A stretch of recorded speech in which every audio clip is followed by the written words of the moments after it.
I first started at school, in primary school. We had a little school footy team. I started playing there when I was 4 or 5. They used to tell stories about how when I went to kinder, I used to sit there and watch their juniors run around, and then obviously moving out of kinder, I went straight in and played junior footy for St Scholastics in our North Melbourne colours, which was good because that's who I barracked for. So yeah, I started there and then worked my way to the local team, which was Surrey Hills, because my best mate went there. I lived closer to East Burwood, which was their arch rival, but my best mate played at Surrey Hills. So I went there and from about under 15s, I think, and played through.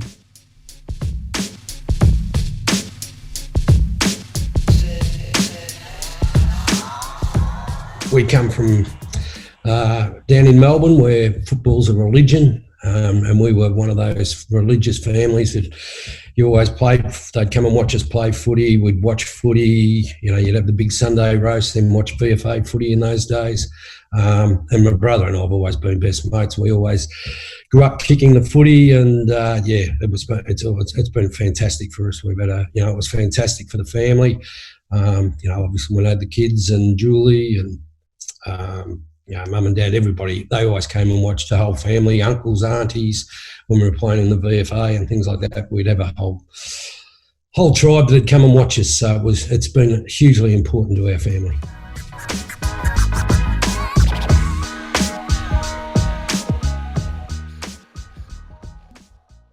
No, I was probably the most undisciplined player in the team. I was always a terrible umpire basher.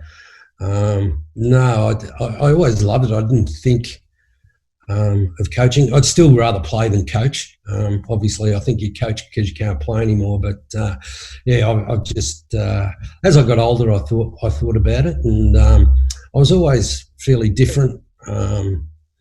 One of those players that people liked to play with but hated to play against, and I was very much an individual for a long time, which probably didn't help the team. So once coaching, I wish I could have coached before I played. I'd be a much better player, I would have done.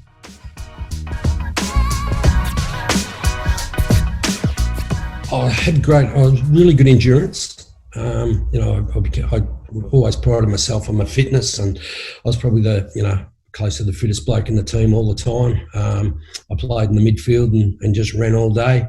My kicking wasn't terrific. I mean, it wasn't Huey Phillips type kicking, but it wasn't great kicking. I could find the ball. They said, I could play.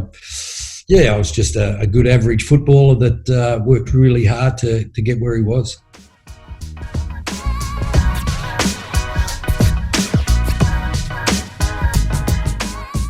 I was always lucky because my brother and I were always so competitive, so I always just wanted to get better and better. I just found the harder that I worked, the better I played, and I was probably one of those kids that got better as he got older. I wasn't a standout junior where I seemed to play much better footy as I got older. And I had friends like Peter Swab and that played VFL footy, and I suppose when I played at Surrey Hills in my juniors, they had a captain coach there, Desi Burns, who was a little bloke who I just used to love watching him play, and he was fit and brave, and he was only a little bloke, but he led the side really well. So I probably based my footy around him. Colin Judd, that when I played at Camberwell, was another little tough bloke that I used to love to try and base my footy around him. I wanted to be a bit like Juddy.